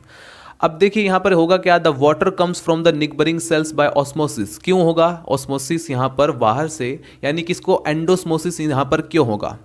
इसका कारण है क्योंकि हमें पता है कि जब इसका ऑस्मोटिक प्रेशर इंक्रीज होगा गार्ड सेल्स का, तो उस कंडीशन में क्या होगा कि वाटर जो होगा वो मूव करेगा लेस ऑस्मोटिक प्रेशर से हाई ऑस्मोटिक प्रेशर की तरफ। तो यानी बाहर से वाटर, जो सराउंडिंग में सब्सिडरी सेल्स होती हैं, स्टोमेटा की स्ट्रक्चर में हम देख चुके हैं कि गार्ड सेल्स के सराउंडिंग में सब्सिडरी सेल्स होती हैं, तो उनमें से वाटर जो है वो गार्ड सेल्स के अंदर आ जाएगा। किसके थ्रू? एंडोस्मोसिस के थ्रू। यहाँ पर ऑस्मोसिस कौन सा होगा? एंडोस्मोसिस। तो वाटर जो है वो अपनी आसपास की जो निगबरिंग सेल्स है वहाँ से आ जाएगा। फिर उसके बाद दे बिकम टर्जिड, वो फूल जाएगा, क्योंकि ज़्यादा मात्रा में पानी को एब्जॉर्ब करेगा, वाटर को एब्जॉर्ब करेगा, तो वो टर्जिड कंडीशन में हो जाएगा, यानी फूल जाएगा। Osmotic pressure increase, turgor pressure increase, stomata open. हम अच्छी तरह से जानते हैं जैसे टर्गर प्रेशर जब लगेगा, जितना दबाव होगा, प्रेशर लगेगा, स्टोमेटा ओपन हो जाएगा। इन्होंने इस तरह से कहा। आइए इसको जानने की अच्छे से कोशिश करते हैं, इन्होंने क्या क्या अपनी बातें बोली जो एक्स्ट्रा, जो कि पिछली थ्योरी से डिफरेंशिएट करता है। इन्होंने कहा ये जो स्टार्च होता है ये इनऑर्गेनिक फॉस्फेट के साथ फोस्फाइरिलेज एंजाइम की प्रेजेंटेशन में ग्लूकोज 1 फॉस्फेट बनाता है। ठीक है, एक बार फिर से इसको रिपीट किया जाए। इन्होंने कहा कि रात में जो बचा हुआ स्टार्च है वो दिन के समय में होता है। ये रिएक्शन जो है वो दिन के समय में हो रही है। इसमें होता क्या है, बेसिकली स्टार्च इनऑर्गेनिक फॉस्फेट के साथ फोस्फाइरिलेज एंजाइम की प्रेजेंटेशन में बनाता है ग्लूकोज 1 फॉस्फेट। अब ये जो ग्लूकोज 1 फॉस्फेट है ये सोल्यूबल होता है एंड ऑस्मोटिकली एक्टिव होता है। ये क्या करेगा, ये वाटर को एब्जॉर्ब करेगा। वाटर को एब्जॉर्ब करेगा तो क्या होगा, टर्गर प्रेशर इंक्रीज हो जाएगा। अब टर्गर प्रेशर इंक्रीज हो जाएगा तो स्टोमेटा ओपन हो जाएगा। ठीक है, टर्जिडिटी बढ़ेगी, स्टोमेटा ओपन हो जाएगा। फिर उसके बाद इनसे पूछा गया चलिए दिन में ये प्रोसेस होता है, रात में क्या होता है? तो इन्होंने कहा यही ग्लूकोज 1 मोनोफॉस्फेट जो है, ये जो ग्लूकोज 1 फॉस्फेट है या मोनोफॉस्फेट बोल सकते हैं क्योंकि एक ही फॉस्फेट है, तो ये क्या करेगा, अब यही जो है फोस्फाइरिलेज एंजाइम की प्रेजेंटेशन में दोबारा से ब्रेक हो जाता है स्टार्च और इनऑर्गेनिक फॉस्फेट में। अब ये जो स्टार्च आपको दिखाई दे रहा है ये इनसॉल्युबल होता है और ये ऑस्मोटिकली इनएक्टिव होता है। अब इससे क्या होगा, अब इसके अंदर जो गार्ड सेल्स के अंदर जो वाटर भरा हुआ था जो कि ग्लूकोज 1 फॉस्फेट ने अब्जॉर्ब किया था, वही वाटर जो है वो बाहर निकल जाएगा। तो यहाँ पर हुआ था एंडोस्मोसिस, अब यहाँ पर क्या होगा, एक्सोस्मोसिस, यानी गार्ड सेल्स के अंदर जो वाटर है वो रिलीज हो जाएगा दोबारा से सब्सिडरी सेल्स में, और यहाँ पर ये जो गार्ड सेल्स है वो फ्लैसिड हो जाएगा, यानी पिचक जाएगा, स्टोमेटा क्लोज हो जाएगा। सिंपल। इन्होंने एक बात यहाँ पर यह भी बताया, नाइट में, रात के समय में फोटोसिंथेसिस नहीं होता। हमें अच्छी तरह से पता है कि रात के समय में जब सूर्य का प्रकाश ही नहीं होगा तो फिर फोटोसिंथेसिस कहाँ से होगा? तो photosynthesis is not occur but respiration start. रात के समय में श्वसन क्रिया, पौधों की जो रेस्पिरेशन होगी वो स्टार्ट हो जाएगी। तो इससे क्या होगा कि जो कार्बन डाइऑक्साइड होगा वो गार्ड सेल्स में हाई अमाउंट में कंज्यूम हो जाएगा।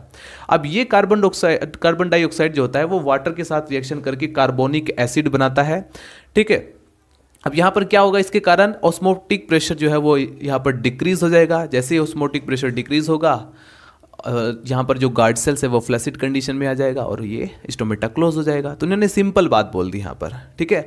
तो हमने अभी तक क्या देखा, जो पिछली थ्योरी और इस थ्योरी का थोड़ा कंपैरिजन करें तो यहाँ पर हम थोड़ा एडवांस आ गए, ठीक है। अब इसी में और भी मॉडिफिकेशन हमें देखने को मिलेगा। पिछली थ्योरी के अंदर हमने क्या देखा था कि उसमें कार्बोहाइड्रेट सिंपली बताया गया था। यहाँ पर ये बताया गया कि यहाँ पर एक पर्टिकुलर सब्सटेंस ग्लूकोज 1 मोनोफॉस्फेट है, ठीक है, ग्लूकोज 1 फॉस्फेट है। अब देखिए यहाँ पर जैसा कि मैंने आपको बताया कि यहाँ पर pH का भी रोल है, क्योंकि अगर pH जो होगा वो 7 पर होगा, ठीक है, अगर pH 7 पर होगा, ये जो क्रिया हो रही है ये स्टोमेटा ओपन होने की क्रिया है। तो यहाँ पर जब भी pH 7 होगा तो स्टोमेटा ओपन होगा, जब भी pH डाउन होगा यानी 5 होगा तो स्टोमेटा क्लोज हो जाएगा। यही बात बोली एक इसी थ्योरी के अंदर, theory of starch sugar inter conversion, जो कि लॉयड ने दिया था।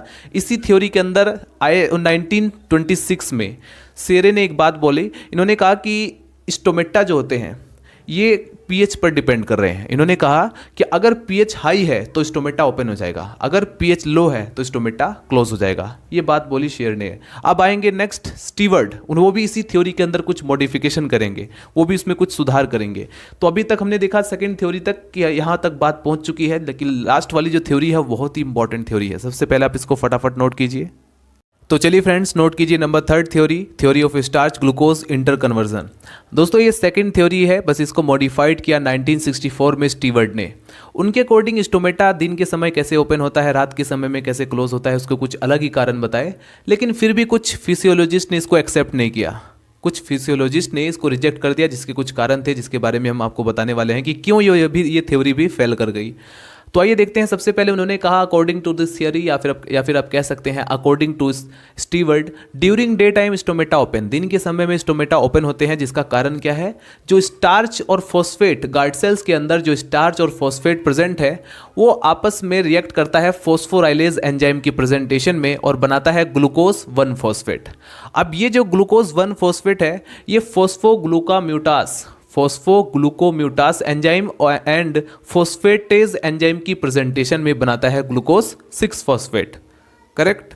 अब ये जो ग्लूकोज 6 फॉस्फेट जो कि सेकेंड रिएक्शन से बना, ये फॉस्फोराइलेज एंजाइम की प्रेजेंटेशन में टूट जाता है ग्लूकोज प्लस फॉस्फेट में। तो हमने क्या देखा, स्टार्च जो था वो ग्लूकोज में टूट गया, और हम अच्छी तरह से जानते हैं ये जो ग्लूकोज होता है ये वाटर में सॉल्यूबल होता है। वाटर में सॉल्यूबल होगा, वाटर के अंदर कंसंट्रेशन बढ़ेगा, कंसंट्रेशन बढ़ने से ऑस्मोटिक प्रेशर बढ़ेगा, ऑस्मोटिक प्रेशर बनेगा, टर्गर प्रेशर बढ़ेगा, टर्गर प्रेशर बढ़ेगा तो टर्जिडिटी बढ़ेगी, और इससे क्या हो जाएगा, स्टोमेटा ओपन हो जाएगा सिंपली। तो इस तरह से स्टोमेटा ओपन होता है, इसका कारण इन्होंने ये बताया। फिर उनसे पूछा गया कि रात के समय में स्टोमेटा क्लोज कैसे होता है, तो उन्होंने बताया कि ये जो ग्लूकोज होता है ये गार्ड सेल के अंदर प्रेजेंट इनऑर्गेनिक फॉस्फेट के साथ रिएक्शन करता है एटीपी एंड हेक्सोकाइनेज एंजाइम की प्रेजेंटेशन में, तो और बनाता है ग्लूकोज 1 फॉस्फेट। अब ये जो ग्लूकोज 1 फॉस्फेट है ये कन्वर्ट हो जाता है रात के समय में स्टार्च प्लस फॉस्फेट में, दोबारा से टूट जाता है। तो हमने देखा फिर दोबारा से वही जो स्टार्च है यहाँ पर ये टूट गया है। अब हमें पता है स्टार्च जो होता है वो इनसॉल्युबल होता है, ऑस्मोटिकली इनएक्टिव होता है, और इसके कारण क्या होगा, जो गार्ड सेल्स के अंदर वाटर प्रेजेंट है वो एक्सोस्मोसिस के थ्रू बाहर निकल जाएगा और ये जो है फ्लैसिड कंडीशन में आ जाएगी गार्ड सेल, यानी पिचक जाएगी और स्टोमेटा क्लोज हो जाएगा।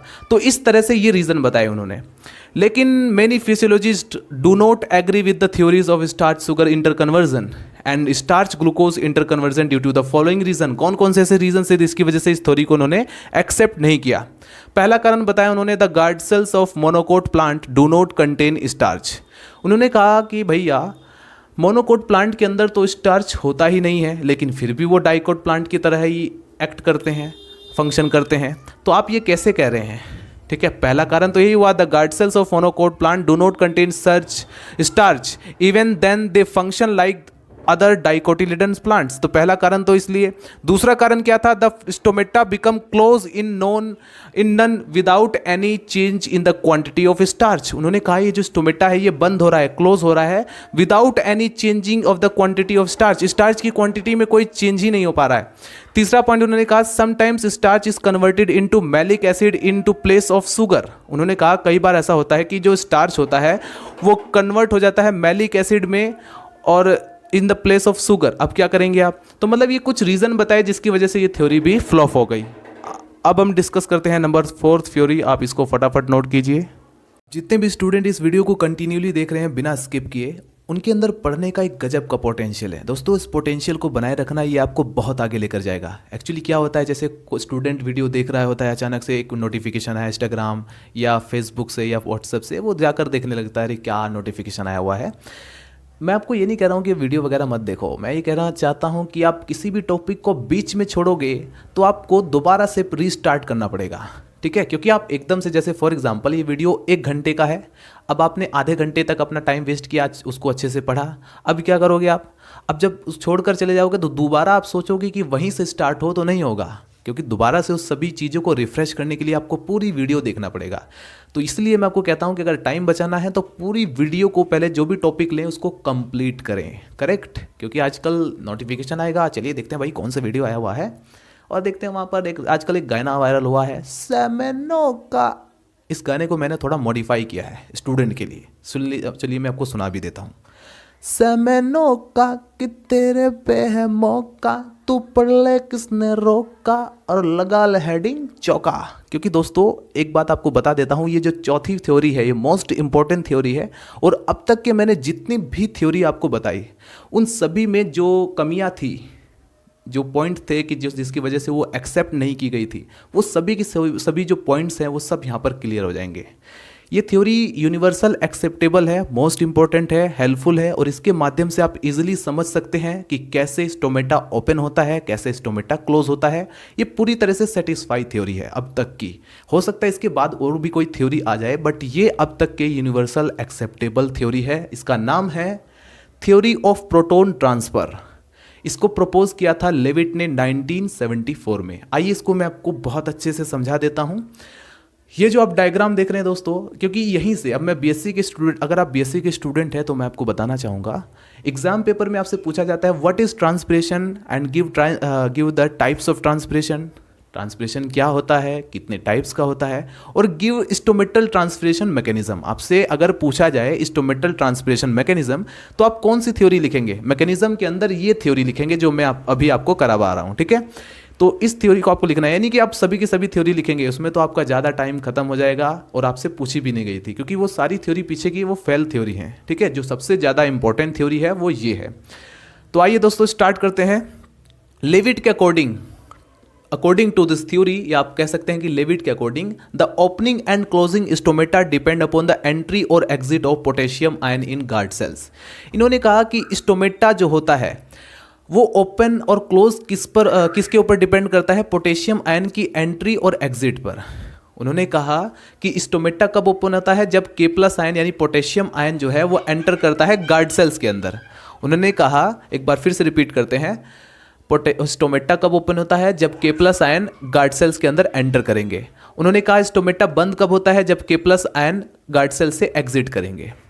अब यहाँ पर अगर सपोज करो जैसे कि हम यहाँ पर ये कहा गया कि स्टोमेटा के प्लस आयन के एंटर करता है, तो ये एक एक्टिव प्रोसेस है, दिन के समय होने वाला। अगर स्टोमेटा ओपन हो रहा है के प्लस आयन के एंट्री पर तो गार्ड सेल्स के अंदर, तो ये एक एक्टिव प्रोसेस है, और एक्टिव प्रोसेस के लिए हमें एनर्जी की रिक्वायरमेंट होती है। ये बात मैं पहले ही स्टार्टिंग में ही बेसिकली बता चुका हूँ कि एक्टिव और पैसिव प्रोसेस में क्या डिफरेंस है, कि एक्टिव प्रोसेस में हमें एनर्जी की रिक्वायरमेंट होती है, पैसिव प्रोसेस में एनर्जी की रिक्वायरमेंट नहीं होती। और हमें पता है कि दिन के समय में एक्चुअली देखिए माइटोकॉन्ड्रिया में, अब ये जो एक्टिव प्रोसेस है इसके लिए एनर्जी यानी एटीपी की रिक्वायरमेंट होगी। एटीपी बनता कहाँ है? माइटोकॉन्ड्रिया और क्लोरोप्लास्ट के अंदर। दिन के समय में माइटोकॉन्ड्रिया में जैसे ऑक्सीडेटिव फास्फोरिलेशन से एटीपी जनरेट होती है, एटीपी का प्रोडक्शन होता है। दूसरी तरफ जो क्लोरोप्लास्ट है वो साइक्लिक फोटोफॉस्फोरिलेशन के द्वारा एटीपी को जनरेट करता है। तो दोस्तों यहाँ पर हमें ये पता चल गया कि एटीपी मिलती कहाँ से है दिन के समय में, ठीक है। एक्चुअली ये बताने का रीज़न क्या था कि माइटोकॉन्ड्रिया में ऑक्सीडेटिव फास्फोरिलेशन होता है, तो आप भी जानते हैं, लेकिन इससे हमें ये पता चल गया कि जो हमें दिन के समय में एटीपी यानी एनर्जी मिलेगी, हमें माइटोकॉन्ड्रिया और क्लोरोप्लास्ट जो एटीपी बनता है वही यूज़ हो जाता है। तो हमने क्या देखा अभी तक? स्टोमेटा ये आधार है, ये बेसिक है कि स्टोमेटा कब ओपन होगा? जब के प्लस आयन एंटर करेगा गार्ड सेल्स के अंदर, और स्टोमेटा बंद कब होगा? जब के प्लस आयन क्लोज एग्जिट हो जाएगा गार्ड सेल से सब्सिडरी सेल्स, यानी जो उसकी सराउंडिंग में सेल्स होती हैं सब्सिडरी सेल्स, उसके अंदर वहीं पर आदान प्रदान एक्सचेंज होता रहता है। तो दोस्तों आइए देखते हैं दिन के समय में कौन सी प्रोसेस होती है। ये जो सारा आप देख रहे हैं ना, ये दिन के समय होने वाला एक प्रोसीजर है। Day time in guard cells के अंदर क्या क्या घटनाएं होती हैं देखिए। यहाँ पर फिलहाल जो मेन आधार है वो H+ का आउटफ्लक्स और K+ का इनफ्लक्स, और ये लेकिन अभी आपको नहीं समझना है। के प्लस एंटर तो करता है, लेकिन कब करता है ये आपको इन रिएक्शंस के अंदर पता चलेगा। फिलहाल अभी आप इसको बिल्कुल भूल जाइए। अब मैं आपको अच्छी तरह से समझा देता हूँ। यहाँ से होती है स्टार्टिंग। दोस्तों अभी तक की जो थ्योरी थी, ऐसा नहीं था कि उन थ्योरी का कोई मतलब नहीं था, वो सब थ्योरी बेकार थी। वो थ्योरी एक सीढ़ियों की तरह थी, क्योंकि अगर आप इस सीढ़ी पर इस ऊंचाई तक हम पहुंच पाए हैं तो उसके लिए वो जो सारी थ्योरी थी वो उन्होंने एक सीढ़ियों का काम किया। जाकर ये थ्योरी प्रपोज की गई और इस थ्योरी के अकॉर्डिंग गार्ड सेल्स के अंदर जो कार्बोहाइड्रेट प्रेजेंट होता है वो 7.5 pH पर उसमें होता है ग्लाइकोलिसिस का प्रोसेस, जिससे कि ये कार्बोहाइड्रेट्स चेंज हो जाता है फॉस्फोइनोल पायरुइक एसिड यानी PEP में ये चेंज हो जाता है। अब ये जो फॉस्फोइनोल पायरुइक एसिड है ये कार्बन डाइऑक्साइड से रिएक्शन करता है। गार्ड सेल्स के अंदर ही ये जो पेप यानी फॉस्फोइनोल पायरुइक एसिड है ये रेस्पिरेशन से बनता है कार्बन डाइऑक्साइड, और उसी के साथ ये रिएक्शन करके और किसकी प्रेजेंटेशन में, एंजाइम की प्रेजेंटेशन आपको याद रखना होगा, पेप कार्बोक्सिलेज एंजाइम की प्रेजेंटेशन में ये चेंज हो जाता है ऑक्जेलो एसिटिक एसिड में, यानी OAA यानी ऑक्जेलो एसिटिक एसिड में ये चेंज हो जाता है। अब ये जो ऑक्जेलो एसिटिक एसिड है इसका हो जाता है रिडक्शन किसकी प्रेजेंटेशन में, NADPH2 की प्रेजेंटेशन में ये आपस में रिएक्ट करके इसका रिडक्शन हो जाता है और रिडक्शन से बनता है मैलिक एसिड। ये जो ऑक्जेलो एसिटिक एसिड है ये मैलिक एसिड में चेंज हो जाता है और प्लस ये जो NADPH2 था ये NADP में चेंज हो जाता है। तो यहाँ पर अब गार्ड सेल्स में क्या प्रेजेंट है, मैलिक एसिड। दोस्तों ये जो मैलिक एसिड है ये डिसोसिएट हो जाता है। डिसोसिएट मतलब क्या हो गया कि ये टूट जाता है और ये टूट कर बनाता है H+ और मेलेटाइन। ठीक है, ये जो है H+ मेलेटाइन बनाता है। अब यहीं पर हमें ये जो प्रोसेस मैंने आपको बताया था H+ का आउटफ्लक्स और K+ का इनफ्लक्स, इनफ्लक्स में यानी कि सब्सिडरी सेल से गार्ड सेल्स के अंदर आना इनफ्लक्स कहलाता है। और जो H+ का अगर मैं कह रहा हूं आउटफ्लक्स तो इसका मतलब क्या हुआ, H+ गार्ड सेल से सब्सिडरी सेल्स में जा रहा है। करेक्ट। तो यहाँ पर क्या होगा, वही प्रोसेस यहाँ पर होता है कि ये जो H+ यहाँ पर टूट, मैंने आपको क्या कहा था कि मैलिक एसिड का डिसोसिएशन होता है जिससे कि ये H+ और मेलेटाइन में टूट जाता है।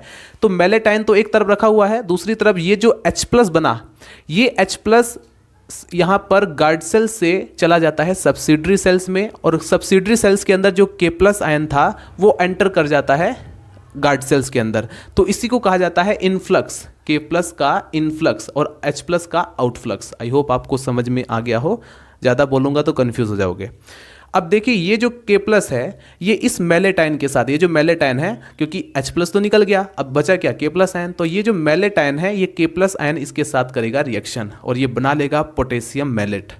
दोस्तों ये जो पोटेशियम मेलेट है ये एक ऑस्मोटिकली एक्टिव सब्सटेंस है। ये ऑस्मोटिक प्रेशर को इंक्रीज कर देगा, गार्ड सेल्स के अंदर ऑस्मोटिक प्रेशर को इंक्रीज कर देगा, बढ़ा देगा, हाई कर देगा। अब जैसे ही ऑस्मोटिक प्रेशर अगर हाई हो गया तो हमें पता है सराउंडिंग के अंदर जो सब्सिडरी सेल्स है उनका ऑस्मोटिक प्रेशर लेस हो जाएगा इनके कंपैरिजन में। दोनों के, मैंने आपको क्या कहा कि जब भी आप ग्रेडियंट या डिफरेंस क्रिएट करोगे वहीं से आपको कुछ ना कुछ एक एनर्जी, वहाँ पर आपको एक अलग से कोई पैसिव एनर्जी, एक अलग से एक मोमेंट आपको दिखाई देगा। जैसे कि मैंने आपको यहाँ पर आपको बताया कि ऑस्मोटिकली एक्टिव सब्सटेंस होता है तो ये ऑस्मोटिक प्रेशर इंक्रीज कर देगा। सब्सिडरी सेल्स का ऑस्मोटिक प्रेशर जो है कम होता है, ठीक है, क्योंकि डिफरेंस हो गया दोनों के ऑस्मोटिक प्रेशर में। तो हमें पता है जो वाटर होता है वो मूव करता है लो ऑस्मोटिक प्रेशर से हाई ऑस्मोटिक प्रेशर की तरफ। तो अब यहाँ पर जो सराउंडिंग में सब्सिडरी सेल्स में जो वाटर प्रेजेंट था ये कहाँ पर जाएगा, ये चला जाएगा, वीडियो को बार बार पॉज करना पड़ रहा है ताकि बाहर सराउंडिंग की जो आवाज़ है वो वीडियो के अंदर ना आ पाए। चलिए फिर दोबारा से मैं आपको एक बार रिपीट कर देता हूँ। मैंने आपको कहा दोस्तों ऑस्मोटिक प्रेशर अगर इंक्रीज होगा यहाँ पर गार्ड सेल्स का तो फिर क्या होगा, उसका टर्गर प्रेशर इंक्रीज होगा, टर्जिडिटी इंक्रीज होगा, जिससे कि स्टोमेटा ओपन हो जाएगा। करेक्ट, क्योंकि सब्सिडरी सेल्स में जो वाटर भरा हुआ था वो कहाँ पर एंटर करेगा, वो गार्ड सेल्स के अंदर आ जाएगा। क्यों आएगा गार्ड सेल्स के अंदर, क्योंकि हमने दोनों के जो गार्ड सेल्स का और सब्सिडरी सेल्स का जो ऑस्मोटिक प्रेशर है उन दोनों के बीच एक डिफरेंस क्रिएट किया, और इस डिफरेंस को क्रिएट किसने किया, पोटेशियम मेलेट ने, क्योंकि ये ऑस्मोटिकली एक्टिव होता है और ये ऑस्मोटिक प्रेशर इंक्रीज कर देगा। ऑस्मोटिक प्रेशर इंक्रीज कर देगा तो वाटर जो सब्सिडरी सेल्स में था वो गार्ड सेल्स के अंदर एंटर करना स्टार्ट कर जाएगा। ठीक है, क्योंकि वाटर मूव कहाँ से कहाँ करता है, लो ऑस्मोटिक प्रेशर से हाई ऑस्मोटिक प्रेशर की तरफ। करेक्ट, तो अब इससे जैसे जैसे पानी भरता रहेगा टर्जिडिटी बढ़ती रहेगी, टर्गर प्रेशर इंक्रीज करेगा और स्टोमेटा ओपन हो जाएगा। आई होप आपको ये समझ में आ गया हो। अब हम देखेंगे स्टोमेटा क्लोज कैसे होता है। फिलहाल आप इसको फटाफट नोट कीजिए। तो मेरे प्यारे दोस्तों अभी तक हमने देखा प्रोटॉन ट्रांसफर थ्योरी के अकॉर्डिंग दिन में स्टोमेटा कैसे ओपन होता है, उसका क्या मैकेनिज्म है। अब हम देखने वाले हैं कि रात्रि के समय नाइट में स्टोमेटा कैसे क्लोज होता है, बंद कैसे होता है। तो दोस्तों ये जो थ्योरी है वो आपको बिल्कुल एक सिंपल सी बात बताती है कि जो प्रोसेस आपने, जो मैकेनिज्म दिन में आपने फॉलो किया था स्टोमेटा के ओपन होने के लिए, वही प्रोसेस रात्रि में उसका उल्टा हो जाता है, उसका रिवर्स प्रोसेस चलता है। During night reverse reactions take place.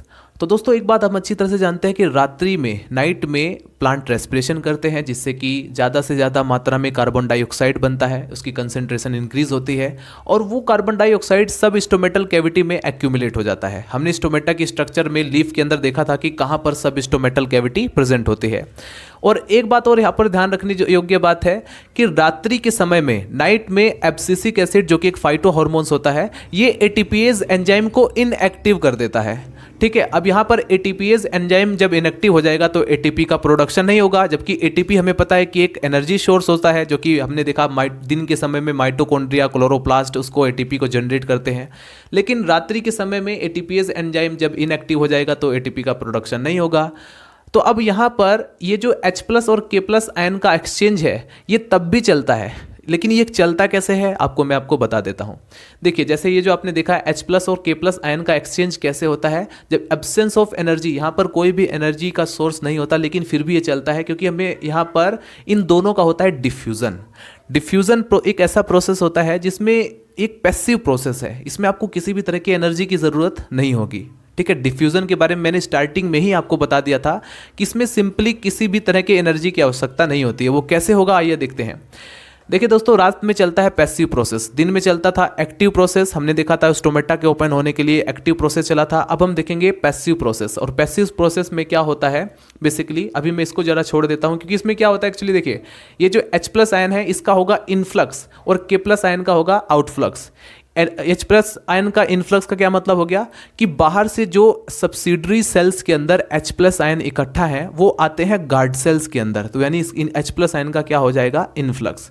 ये जो K+ आयन जिसकी वजह से अभी तक गार्ड सेल फूला हुआ है वो जो है बाहर निकल जाता है, यानी कि उसका हो जाएगा आउटफ्लक्स। आइए देखते हैं। When H+ enter in guard sales, जब H+ जो होता है वो गार्ड सेल्स के अंदर एंटर करेगा तो क्या होगा, pH डिक्रीज करेगा। गार्ड सेल्स का जो pH है वो डिक्रीज करेगा। अब डिक्रीज करेगा तो इस डिक्रीज, अब हमें पता है कि दिन के समय में जो पोटेशियम मैलेट बना था उसका वो एक pH पर टिका हुआ था। जैसे ही ये pH हटेगा, क्योंकि हमें पता है कि H+ एंटर करेगा तो pH डिक्रीज करेगा, pH के डिक्रीज करते ही ये जो पोटेशियम मैलेट जो दिन के समय बना था वो टूट जाएगा मैलेट आयन और K+ आयन में। ठीक है, एक तरफ वो टूटेगा K+, दूसरी तरफ देगा वो मैलेट आयन, या फिर सिंपली कहेंगे डिसोसिएट हो जाएगा। अब यहाँ पर ये जो K+ आयन है इसका तो मैंने आपको क्या कहा, आउटफ्लक्स हो जाएगा, यानी कि ये सब्सिडरी सेल्स में चला जाएगा और H+ जो है वो गार्ड सेल्स में अंदर आते रहेंगे। अब देखिए, ये जो मैलेट आयन है ये जो अंदर आए जो H+ होता है, मैंने आपको कहा कि H+ सब्सिडरी सेल से अंदर आएगा, तो ये H+ और ये मैलेट आयन आपस में रिएक्ट करके बना लेते हैं मैलिक एसिड। अब दोस्तों एक बात यहाँ पर नोट करने जैसा है कि गार्ड सेल्स के अंदर ग्लाइऑक्सीसोम प्रेजेंट होते हैं। अब ये जो ग्लाइऑक्सीसोम्स हैं इनके अंदर एक रिएक्शन चलती है, एक in which take place glyoxylate cycle, एक इसमें जो है ग्लाइऑक्सिलेट साइकिल चलती है। और इस साइकिल से हेल्प से क्या होता है, ये जो मैलिक एसिड बना, ये मैलिक एसिड कन्वर्ट हो जाता है स्टार्च में। Simple, mallet ion plus H+ ये आपस में रिएक्ट करते हैं। H+ कहाँ से आया, ये सब्सिडरी सेल से गार्ड सेल्स के अंदर आया था जो H+, क्योंकि उसके बदले में K+ बाहर भी तो गया था। ये बात हम अच्छी तरह से जानते हैं कि H+ का इनफ्लक्स और K+ का आउटफ्लक्स। तो मैलेट आयन H+ मिलकर मैलिक एसिड बनाते हैं और गार्ड सेल्स के अंदर ग्लाइऑक्सीसोम प्रेजेंट होता है जिसमें चलता है ग्लाइऑक्सिलेट साइकिल। अब ये जो ग्लाइऑक्सिलेट साइकिल है इसके द्वारा क्या होता है, इसका एक कॉमन फीचर्स ये है कि मैलिक एसिड को ये कन्वर्ट कर देता है स्टार्च में। अब ये जो स्टार्च है, हम अच्छी तरह से अभी तक की जितनी भी थ्योरीज हमने पढ़ी उसमें क्या हमने पढ़ा कि स्टार्च ऑस्मोटिकली इनएक्टिव सब्सटेंस होता है, ये ऑस्मोटिक प्रेशर को लूज कर देता है, गिरा देता है। तो जब ऑस्मोटिक प्रेशर जब लूज हो जाएगा, गिर जाएगा, तो अब हमें पता है कि वाटर का एक नियम है, लिक्विड का एक नियम है कि वो लो ऑस्मोटिक प्रेशर से हाई ऑस्मोटिक प्रेशर की तरफ जाता है। तो गार्ड सेल्स के अंदर ऑस्मोटिक प्रेशर डिक्रीज है, इसलिए वहां से वाटर चला जाएगा सब्सिडरी सेल्स के अंदर और गार्ड सेल्स बिकम फ्लैसिड, यानी कि वो पिचक जाएंगी और जब पिचक जाएंगी तो स्टोमेटा क्लोज हो जाएगा। ये एकदम सिंपल सा एक मैकेनिज्म है।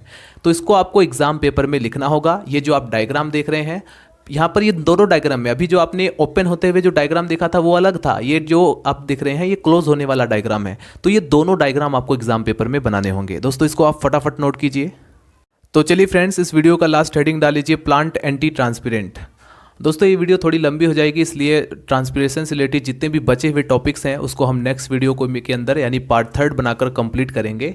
फिलहाल आप नोट करेंगे प्लांट एंटी ट्रांसपेरेंट क्या होते हैं। तो अगर आप इस वर्ड को स्प्लिट करें तो आपको मिलेगा एंटी और ट्रांसपेरेंट, यानी ट्रांसपिरेशन का उल्टा। यहाँ पर आपको ये समझने की ज़रूरत है कि ऐसे पदार्थ या ऐसी कोई चीज़ जो कि ट्रांसपिरेशन के रेट को गिरा दे या रिड्यूस कर दे या ट्रांसपिरेशन को कम कर दे, उसको हम क्या कहेंगे, एंटी ट्रांसपेरेंट।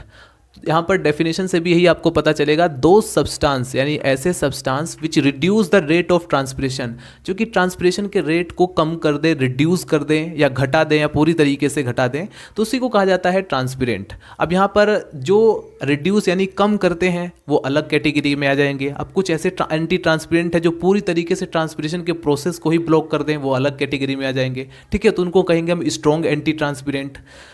तो नोट कीजिए, दो substance which reduce the rate of transpiration in plants are called plant anti transpirant. Some of the main anti transpirant are colourless plastic. अब यहाँ पर ये जो मैंने जितने भी एंटी ट्रांसपेरेंट लिखे हैं, अगर आपके एग्जाम पेपर में एमसीक्यूज बेस पर क्वेश्चन पूछा जाता है तो प्लीज़ एक एंटी ट्रांसपेरेंट का आप नाम याद कर लीजिए, क्योंकि एमसीक्यूज में पूछे जाते हैं। जैसे कि polythene bags, silicones oil, low viscosity waxes, जितने भी लो विस्कोसिटी वैक्सेस होते हैं ये सब एंटी ट्रांसपेरेंट होते हैं। Phenyl mercuric acetate most important रहता है, कई बार एमसीक्यूज में पूछा भी गया है। Abscisic acid, carbon dioxide, oxy ethylene and decenyl succinic acid, they are retarded the transpiration without affecting carbon dioxide and fixation in photosynthesis और plant growth। तो दोस्तों ये 2 नंबर में शॉर्ट क्वेश्चन में कई बार बेसिक एग्जामिनेशन पेपर में पूछा जाता है, what is plant anti transparent, या फिर एंटी ट्रांसपेरेंट होते क्या है, या फिर उसमें से आपको अगर थ्योरेटिकल बेस पर क्वेश्चन पूछा जाता है तो एटलीस्ट आपको 2 या 3 एंटी ट्रांसपेरेंट के नाम याद रखने होंगे। अगर आप एमसीक्यूज बेस पर क्वेश्चन पूछा जाता है तो आप सभी के सभी याद करेंगे। तो दोस्तों बचे हुए टॉपिक्स को हम नेक्स्ट वीडियो में कंप्लीट करेंगे। इस वीडियो में बस इतना ही। दोस्तों मिलते हैं नेक्स्ट वीडियो में। वीडियो पसंद आए तो लाइक करें, चैनल को सब्सक्राइब कर दें। अगर आपको इसी तरह की और भी वीडियोस चाहिए तो मिलते हैं नेक्स्ट वीडियो में। Bye bye, Tata.